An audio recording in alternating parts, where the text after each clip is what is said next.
IVF చికిత్సలో 25% భారీ discount, free doctor consultation, free ultrasound scan, logo launch, Andro max advanced male infertility centre ను కూడా ప్రారంభించారు. నమస్తే. ఆంధ్రప్రదేశ్ ఆర్థిక ప్రగతి మీద ఇంకా చర్చలు జరుగుతూనే ఉన్నాయి. ప్రస్తుత ముఖ్యమంత్రి నారా చంద్రబాబు నాయుడు గారు జగన్ పాలనను ఎప్పటికప్పుడు తూర్పారబడుతూనే ఉన్నారు. జగన్ పాలనలో ఆంధ్రప్రదేశ్ అనేది అన్ని రంగాల్లో సర్వనాశనం అయిపోయింది. ఇప్పుడు ఈ ఆర్థిక వ్యవస్థను తిరిగి గాడిలో పెట్టేందుకు నేను శ్రమ పడుతున్నాను అని చెప్పి చంద్రబాబు నాయుడు గారు పదే పదే చెప్తున్నారు. అయితే గణాంకాలు మాత్రం అందుకు భిన్నంగా ఉంటున్నాయి. దేశ ఆర్థిక ప్రగతికి అలాగే ఆయా రాష్ట్రాల ఆర్థిక ప్రగతికి కొన్ని గణాంకాలు ఉంటాయి. అది కేంద్రం అలాగే రాష్ట్ర ప్రభుత్వాలు తయారు చేస్తారు. వీటన్నింటినీ క్రోడీకరించి రిజర్వ్ బ్యాంక్ ఆఫ్ ఇండియా కూడా ఒక నివేదిక ప్రతి సంవత్సరం ఒక నివేదిక విడుదల చేస్తూ ఉంటుంది. ఏ రాష్ట్రంలో ఎంత ప్రగతి ఉంది, ఏ రంగాల్లో ఎంత గ్రోత్ ఉందని చెప్పి వాళ్ళు తయారు చేస్తారు. ఇటీవల రిజర్వ్ బ్యాంక్ ఆఫ్ ఇండియా తయారు చేసిన లేకపోతే విడుదల చేసిన గణాంకాలను ఆధారంగా చేసుకొని ఇండియా ఇన్ పిక్సెల్ మ్యాప్స్ అనే సంస్థ ఆయా రాష్ట్ర ప్రభుత్వాలు సాధించిన ప్రగతిపై ఒక నివేదిక తయారు చేసింది. ఆ నివేదిక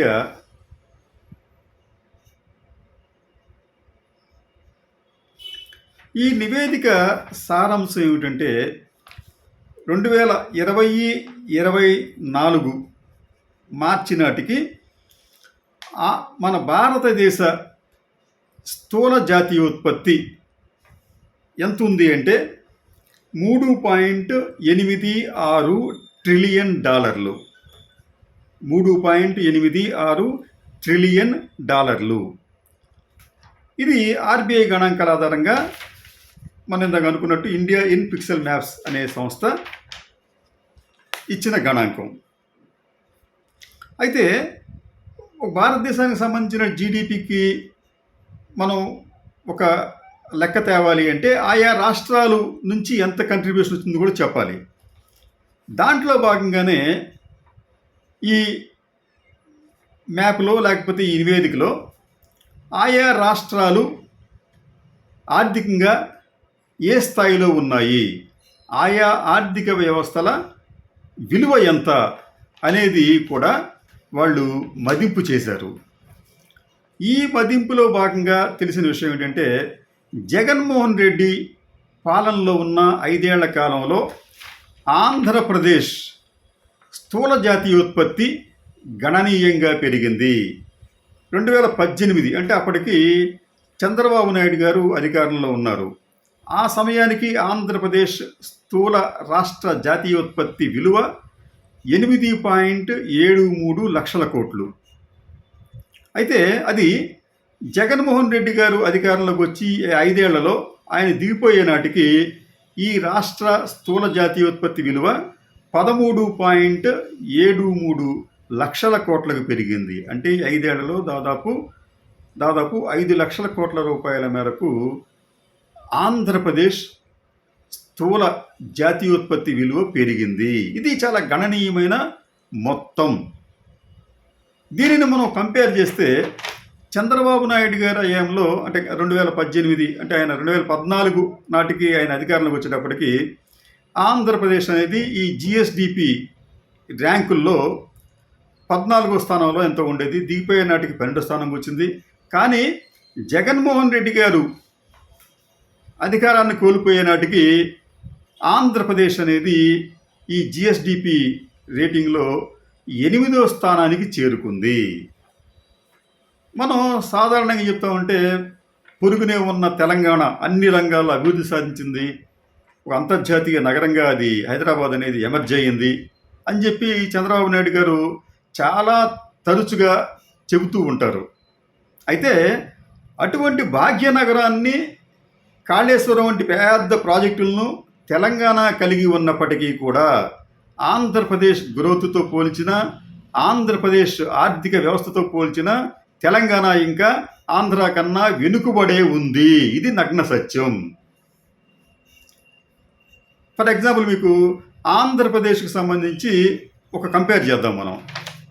భారతదేశంలో అతిపెద్ద ఆర్థిక వ్యవస్థలు కలిగి ఉన్న రాష్ట్రాలకు వచ్చేటప్పటికి మొదటి స్థానంలో మహారాష్ట్ర, రెండవ స్థానంలో తమిళనాడు, మూడవ స్థానంలో ఉత్తరప్రదేశ్, నాలుగవ స్థానంలో కర్ణాటక, ఐదవ స్థానంలో గుజరాత్, ఆరవ స్థానంలో బెంగాల్, ఏడవ స్థానంలో రాజస్థాన్, ఎనిమిదవ స్థానంలో ఆంధ్రప్రదేశ్ ఉంది. ఆంధ్రప్రదేశ్ కన్నా తక్కువ జిఎస్డిపి గల రాష్ట్రాల్లో 9వ స్థానంలో మధ్యప్రదేశ్, ఆ తరువాతి స్థానంలోనే తెలంగాణ ఉంది. అంటే తెలంగాణ 10వ స్థానంలో ఉంటే ఆంధ్రప్రదేశ్ ఈ జిఎస్డిపి రేట్లో ఇంకా ఎక్కువగా 8వ స్థానంలో ఉంది. ఇంకా చెప్పాలంటే మీకు ఆంధ్రప్రదేశ్ రాష్ట్ర స్థూల జాతీయోత్పత్తి విలువ ఎంతంటే, అంటే వీళ్ళు ఇచ్చిన లెక్క ప్రకారం, అంటే బిలియన్ డాలర్లు, అమెరికన్ డాలర్ల లెక్క ప్రకారం చూస్తే అది ఆంధ్రప్రదేశ్కి వచ్చేటప్పటికి 183 బిలియన్ డాలర్లు అయితే తెలంగాణ మనకన్నా తక్కువగా 182 బిలియన్ డాలర్లు కలిగి ఉంది. కానీ ఆంధ్రప్రదేశ్లో గ్రోత్ లేదు. పొరుగునే ఉన్న తెలంగాణ సైబరాబాద్ హైటెక్ సిటీ వలన ఎక్కడికో వెళ్ళిపోయింది, విశ్వవిఖ్యాత నగరంగా మారిందని చెప్పి చంద్రబాబు నాయుడు గారు పదే చెప్తూ ఉంటారు. ఇంకొక విషయం ఏంటంటే, ఈ గ్రోత్ రేట్కి సంబంధించి కూడా ఆర్బీఐ నివేదిక ప్రకారమే మీకు 2023 నాటికి ఆంధ్రప్రదేశ్లో వివిధ రంగాల్లో ఉన్న గ్రోత్ రేట్ అనేది కూడా అన్ని డబుల్ డిజిట్లోనే ఉన్నాయి. అన్నీ కూడా శరవేగంతో ముందుకు వెళుతున్నాయి. నిర్మాణ రంగంకి వచ్చేటప్పటికి 26.75% గ్రోత్ రేట్ ఉంది. మైనింగ్కి వచ్చేటప్పటికి 38.41, ఇది స్టేట్లో దేశంలో హైయెస్ట్ అది. మత్స్య రంగానికి వచ్చేటప్పటికి 25.92% గ్రోత్ రేట్. పారిశ్రామిక రంగానికి వచ్చేటప్పటికి 25.58. మనోళ్ళు ఏం చెప్తారంటే ఆంధ్రప్రదేశ్లో ఉద్యోగాలు లేవు, పరిశ్రమలు లేవు అని రకరకాల ప్రచారాలు చేశారు, ఇప్పటికీ చేస్తున్నారు. సర్వీస్ సెక్టర్కి వచ్చేటప్పటికి 18.91% గ్రోత్ రేట్. వ్యవసాయం దాని అనుబంధ రంగాలకు వచ్చేటప్పటికి 14.50 గ్రోత్ రేట్ ఉంది. ఇలా అనేక రంగాల్లో గ్రోత్ రేటు బాగా ఉంది.